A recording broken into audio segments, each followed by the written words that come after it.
Magi POV. Para akong naestatwa, dahil ang lahat ng tao ay sa akin nakatingin. Ngayon ko lang din na-realize na ang suot ko ay napakagandang puting gown.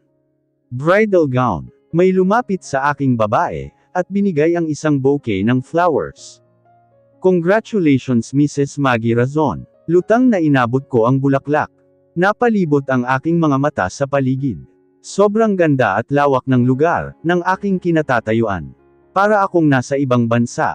Dahil sa sobrang daming iba't ibang klase ng bulaklak, na parang naging kulay rainbow na ang paligid. Napatingin ako sa aking likuran, nang may isang babae ang nag-ayos sa aking gown sa likod. Napakahaba ng buntot na iyon, hindi ko moari kung ilang metro sa sobrang haba. Habang ang isang babae naman, ay maingat tumingkayad sa akin, nilagay ang veil sa aking ulo. Halos walang boses na namutawi sa aking bibig, dahil pakiramdam ko ay nakalutang pa rin ako. Anak ko, napalingon ako sa kaliwang gawi, at nakita ko si mama at papa na palapit sa akin.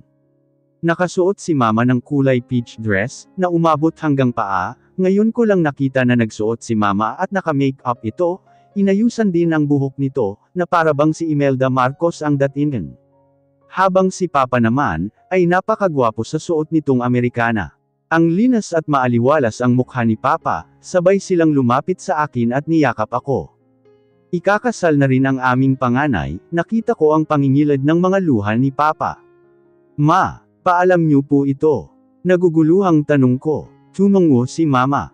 Sinekreto ito ni Martin para i-surprise sa iyo anak, sagot ni Mama.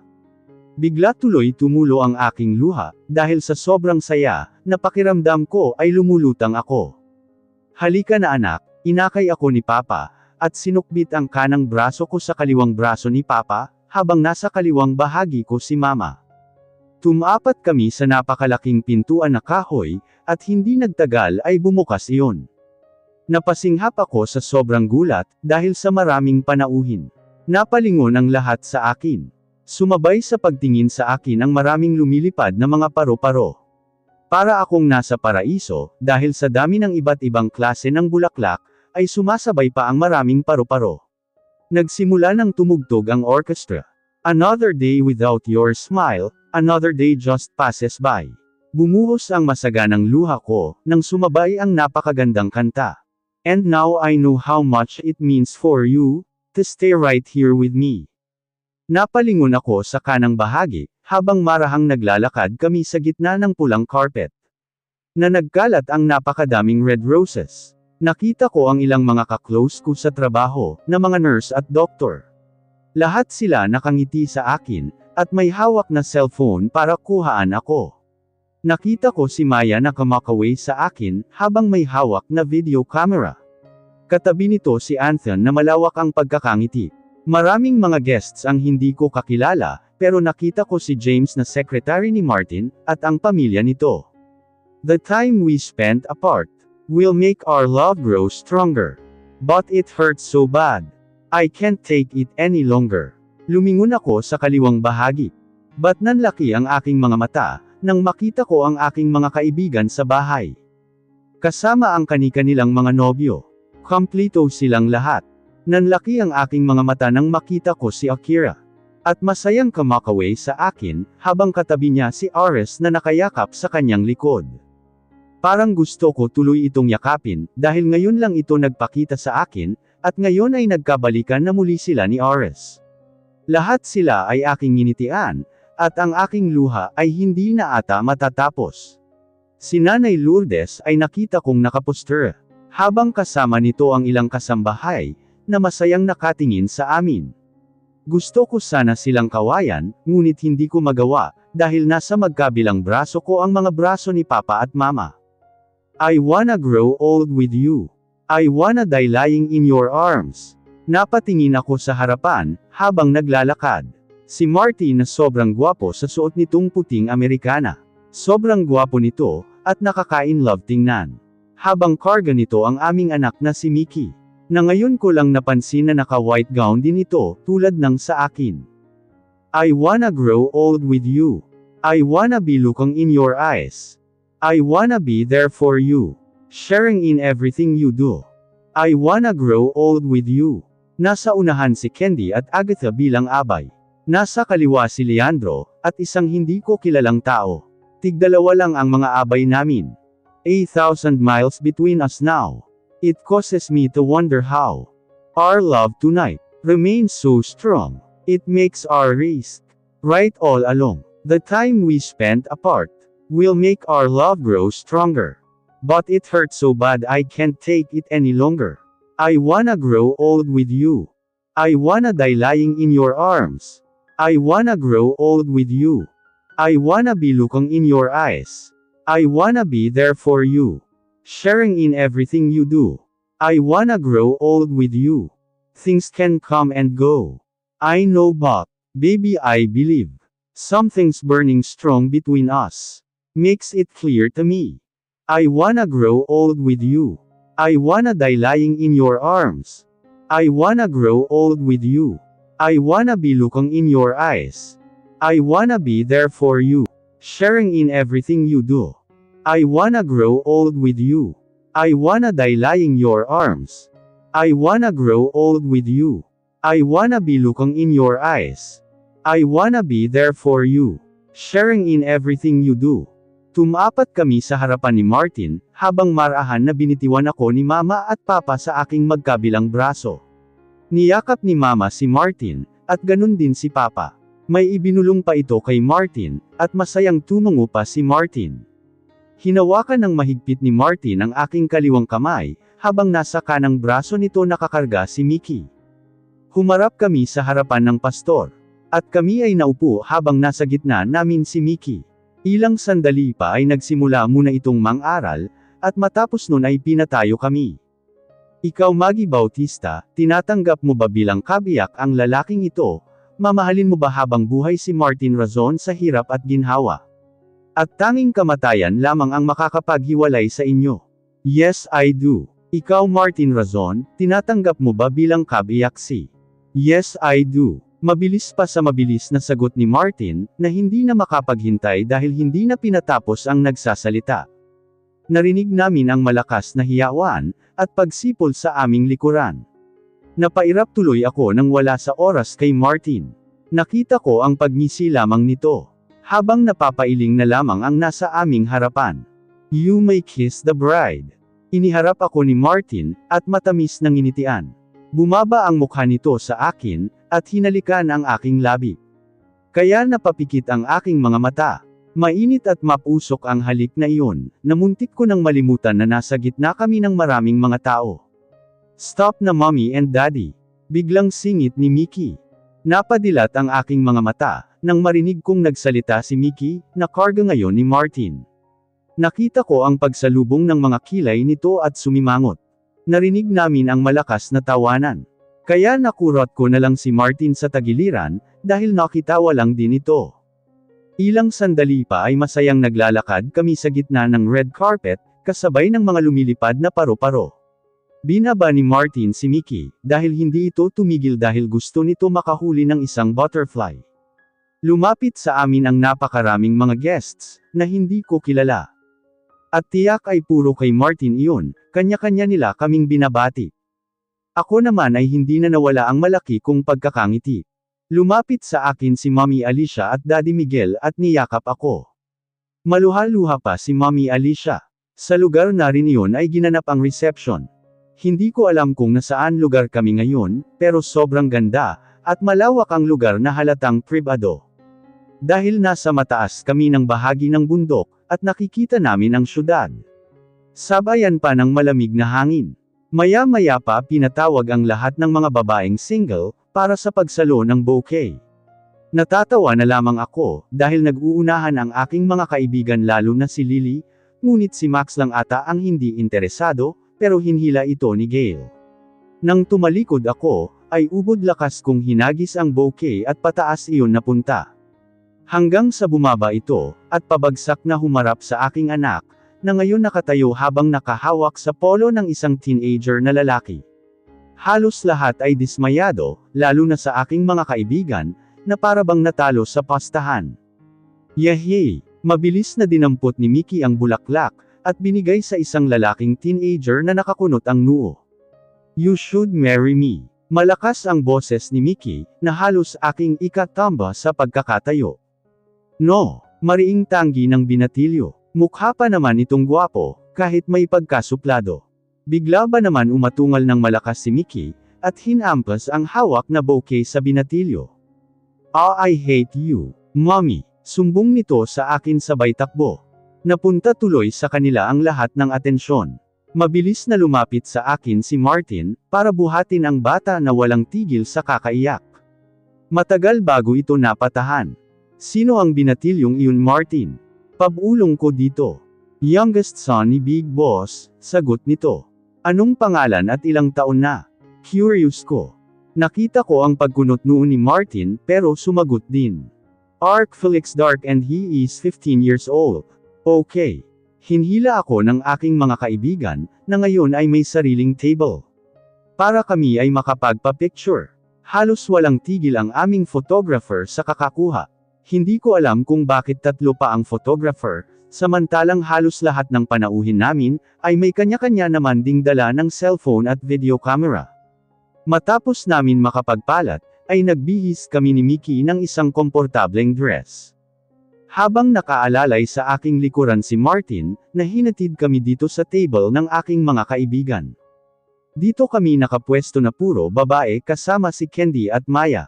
Habang nasa ibang table naman ang mga lalaking kaibigan ni Martin, dun ko lang din nakilala ang dalawa pang kaibigan, at kasamahan nito na si Mayor Ezekiel at Thunder, na pawang mga single pa.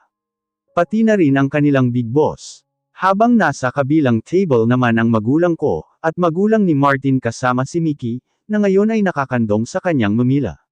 Habang ang iba kong mga kasamahan sa trabaho, ay may sariling table din. Walang tigil sa kakaserve ang mga waiters sa lahat ng guests. Hay, sino naman kaya ang next? Himutok ni Gail. Super excited pa naman ako, na ako dapat ang makakasalo, pero bakit naman kay Mickey na bata? Baka sinadya mo iyon, Maggie, para hindi kami makasala, sabay tungga ng wine ni Lily. Nakita ko ang mukha ni Max na tawang-tawa. Kayo kasi masyadong excited. Baka magkaapo na agad itong si Maggie nang wala sa oras, parang nang osar na salita ni Max. Dapat ako na lang nakasalo. Si same lang kami ni Maggie ng tiyan, singit ni Akira. Halos manlaki ang mga mata ko, at napanganga sa gulat. Ngayon ko lang napansin na umbok na rin ang tiyan nito, nakasuot kasi ito ng dress, na hindi halata ang malaking tiyan. You pregnant? Tumango ito at matamis na ngumiti. Surprise! Sagot nito sabay tawa. Oy, wag kayo, si Honey din humabol, no? Sabay nguso ni Max kay Honey, na pasimpleng samubo ng pagkain. Lahat kami ay nakatingin sa kanya, habang ito ay marahan na napatangu. 1 month pa lang naman, sabay ngiti nito sa amin. Oh God! Bakit inunahan nyo kami? Pangit nyo ka-bonding, dapat sabay-sabay tayo. Maasim ang mukha ni Lily. Bakit hindi ka umiimik, Gail? Mahinang tanong ni Candy kay Gail, dahil katabi nito iyon. Ha! Isa pa yan si Gail. Ilang months na ba yan? Singit ni Max. Ako naman ay hindi na nawala ang pagkagulat sa aking mga kaibigan. And the same time ay masaya ako sa mga ito. Ngumiti lamang ito at nag-sign ang dalawang daliri. Edi kayo na. Pag itong si Dracula baog, susunugan ko ng tuluyan ang pangit niyang bahay. Simangot na mukha ni Lily. Natatawa at naiiling na lamang kami sa sinabi ni Lily. Ikaw ba, Max? Kayo ni Knight? Tanong ko kay Max. Bigla itong natigilan. Kaya lahat kami ay sa kanya ngayon nakatingin. Huwag niyo akong pansinin. Importante na bubuhay akong payapa, sagot nito. Os, ikaw ang madalas mang-asar na tagahula sa atin. Ngayon parang may kakaiba sa iyo Nax naman, sabay ngisi ni Lily. Inirapan lamang ito ni Max. Ikaw, Candy? Tanong ni Honey sa aking kapatid. Balak ko nang mag-apply sa isang sikat na company. Hinihintay ko na lang ang tawag, sagot ni Candy. 1 buwan na rin matapos makagraduate ito sa college, at may pab-bonus pa dahil naging magna cum laude ito. Mabagal ba ang kapatid ko? Si Lily. Nakita ko ang mabilis na pamumula ni Candy. Hindi wala pa sa plano ko yan. Saka may respeto sa akin si Leandro, sagot ni Candy. Kaya mataas ang tingin namin kay Leandro, kasi bukod sa mahal na mahal ka ay gentleman pa, si Gail. Natuwa naman ako sa sinabi ng aking kapatid. Dahil naging maayos ang pagmamahalan ng dalawa. Ipinakilala ko din sa aking mga kaibigan si Maya, na aking BFF ng college. Mabilis na nakapalagayan ng loob nila ito, ilang araw na lang din kasi, at babalik na ito sa Netherlands. Nakiupo din si Agatha sa amin, at halos hindi mapaghiwalay ang tatlo na si Agatha, Lily at Max, nang magkita-kita. Dahil na rin sa kanilang pinagsamahan sa ibang bansa. Masaya ang biglaang pagpapakasal ko kay Martin. Ako lang ang nabigla, dahil matagal na palang nakaplano ito. Ang dating pinagselosan ko ng husto na si Lelaine Flores, ay isa palang wedding planner. Natawa na lamang ako sa aking kagagan nang makita ko siya. Nakakapagod ang aming maghapon, pero labis naman ang kasiyahan. Nanginginig ang aking mga binti, habang dahan-dahan na naglalakad para abutin ang telepono. Para tawagan si Mommy Alicia. Pakiramdam ko ay mangganganak na ako, dahil panakanaka na ang pananakit ng aking tiyan at tadyang. Andito lamang ako sa aking kwarto nakahiga, dahil sa sobrang laki ng aking tiyan, at masyadong mabigat. Ngayon na rin ang aking kabuwanan, at nagkataon pang wala si Martin ngayon, dahil sa kanilang panibagong misyon, na hindi ko alam kung saang lupalop sila naroroon. Halos 2 linggo na rin itong wala. Hindi ko alam kung bakit sobrang laki ng aking tiyan. Hindi naman ganito ako nang magbuntis kay Mickey. Alam kong isang baby lamang ito. Dahil iyon ang sabi ng aking doktor. Sa katunayan nga niyan, ay hindi namin alam kung ano ang gender ng aming baby. Sinadya kong wag na lang alamin, para lahat kami ay ma-surprise. Pero itong si Martin naman ay tiwala na lalaki ang aming anak. Habang si Mickey naman ay hindi nagpapatalo, dahil gusto nito ay baby girl. Nakahanda na ang mga pinagliitan nitong mga damit, dahil ibibigay na daw niya iyon sa kanyang little sister. Ayoko na lang makipagtalo dito, dahil nang minsan ay sumalungat si Martin, ay halos magwala ang batang makulit sa kakaiyak. Kaya mas maganda nang wag na lang namin alamin, kung ano ang gender ng aming baby, Mommy, mahina kong salita. Napapikit na lamang ako, dahil sa sobrang sakit na ng aking tiyan. Hindi na kasi ako makatulog ng maayos. Maggie, mangganganak ka na ba? Biglang tanong nito. Nasa ibabang floor ang kwarto lamang ng mga ito, ay alam kong tulog na dahil 10 oras na ng hating gabi. Ang sakit na po, bigla akong napaungol dahil biglang humilab ng husto ang aking tiyan. Oh my God! Hold on Maggie, taranta nitong salita. Ako naman ay mahigpit na napahawak sa telepono, habang ang kaliwang kamay ko ay nakahawak sa gilid ng side table. Narinig ko ang malakas na sigaw ni Mommy Alicia, at ginigising nito si Daddy Miguel. Binaba ko na ang telepono, dahil hindi ko na talaga kaya ang sakit. Nagkataon pang wala pa ngayon sina Mama at Papa. Dahil ang alam ko, ay sa katapusan pa ang due date ko, pero mukhang mapapaaga, dahil 2 weeks pa bago ang aking due date. Narinig ko ang malakas na pagkatok sa aking kwarto. Ngunit hindi ko na yun kaya mabuksan, dahil nanginginig na ang aking 2 binti. Maya-maya pa ay biglang bumukas ang pintuan, at pumasok ang mag-asawa. Kasunod ng mga ito si Nanay Lourdes, na halatang naalimpungatan pa.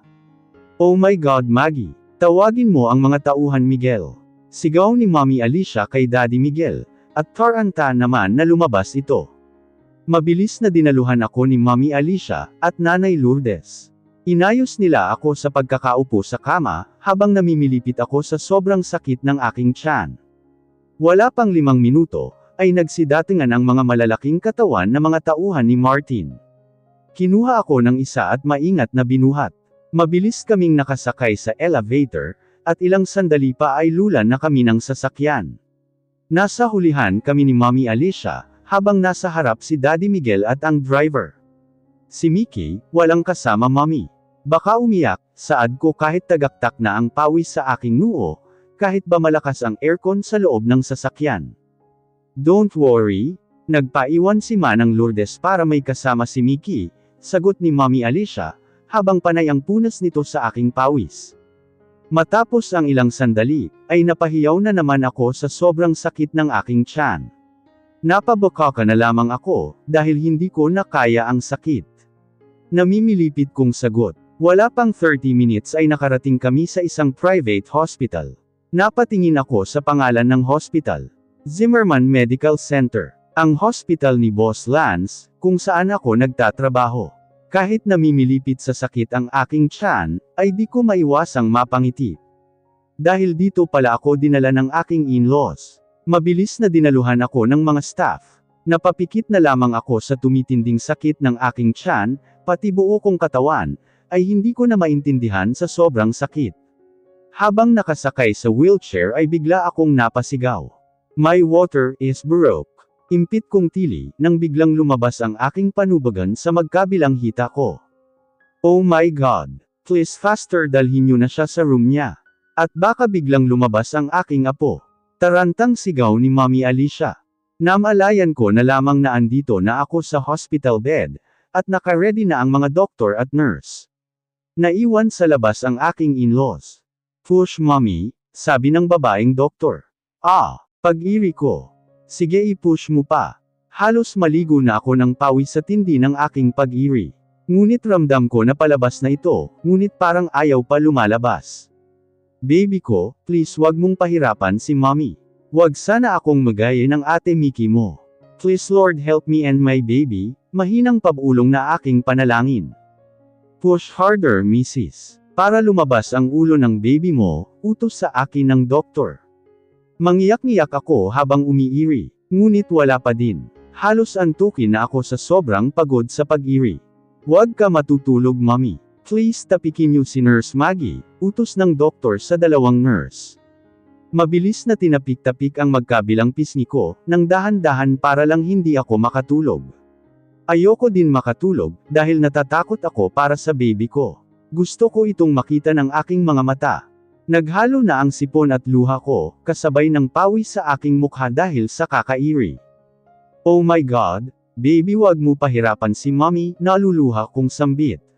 Dahil parang ayaw talaga lumabas nito sa aking puwerta, kung kailan halos maubos na ang aking buong lakas. Sige pa i-push mo ng tudo Mrs. Kasabay ng pagbukas ng pintuan ng aking kwarto, ang paglabas ng aking baby. Oh God! Good job mommy! Malakas na sabi ng doktor, at biglang nanlabo ang aking paningin. Narinig ko ang boses na pamilyar sa aking tenga.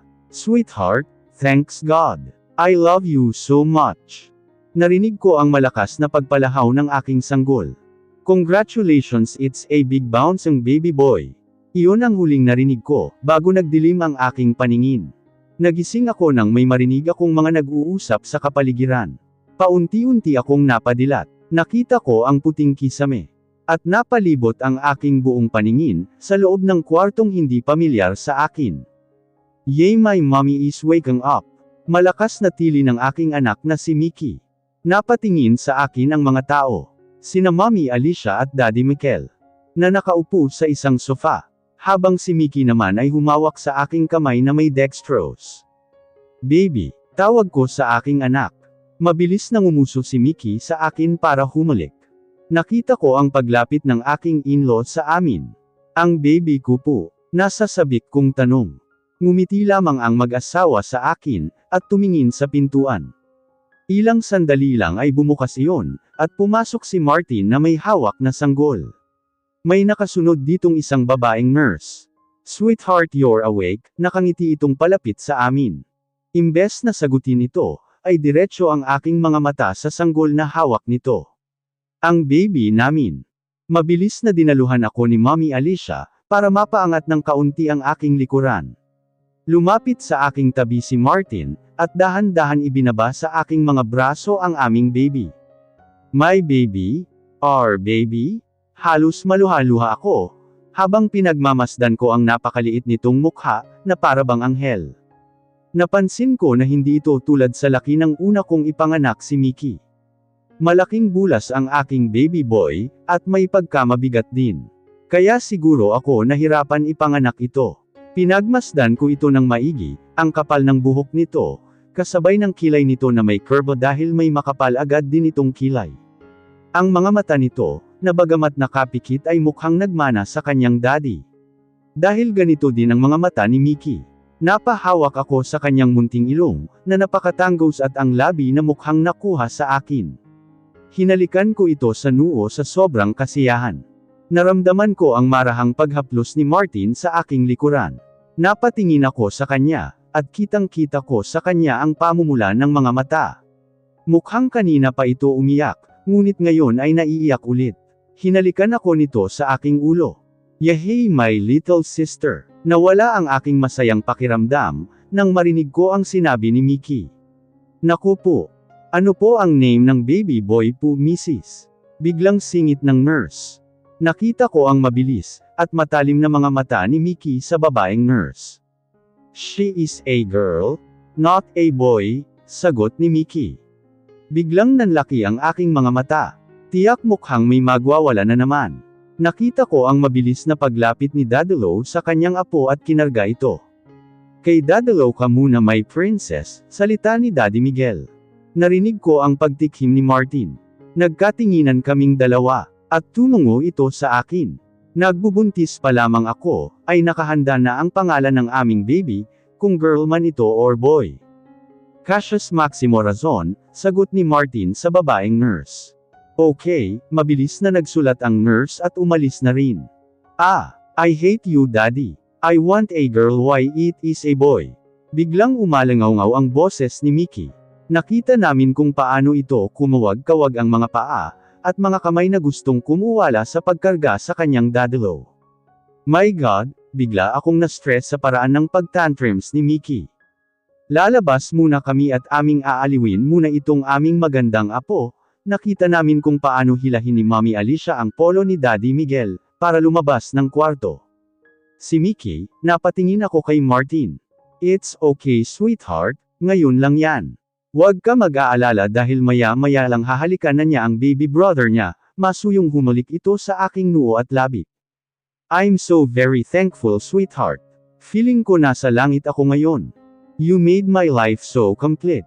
I love you so much. I love our children. And this baby boy that I really wish to have. Maingat nitong hinaplos ang maliit na pisngi ng aming baby. I love you so much my baby boy. Masuyo nitong hinalikan ang ulo nito. I love you sweetheart. I love you too. Malawak kong ngiti dito. Ilang sandali pa ay umingit ang aming baby, tiyak ito ay nagugutom na. Kaya mabilis ko itong pinasuso.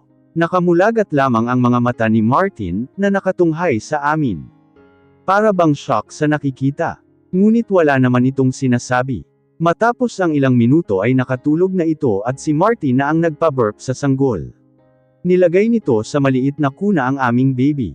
Kailan ka pa nakauwi? Tanong ko dito, nang tumabi sa akin sa pagkakahiga. Kagabi lang, ang balak ko sana ay sorpresahin ka. Yun pala ako ang masusurpresa sweetheart. Nakangiti ito sa akin. Napanguso ako dito. Ang tagal mo kasing umuwi.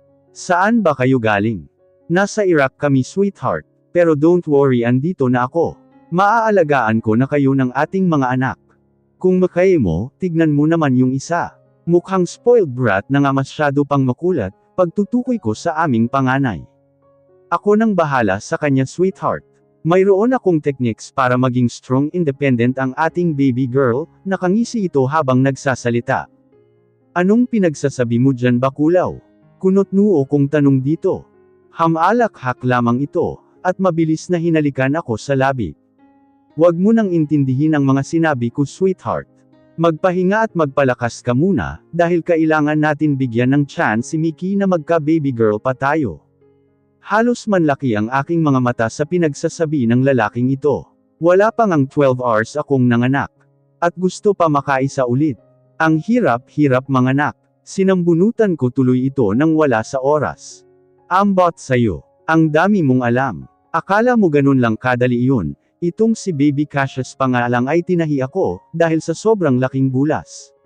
Gusto mo pang makaisa, matinding irap ang binigay ko dito. Joke lang, sige may next year pa naman. Sa asar ko dito sinuntok ko ang dibdib nito. Kainis kang bakulaw ka. Tawang-tawa naman ito, na para bang wala nang bukas.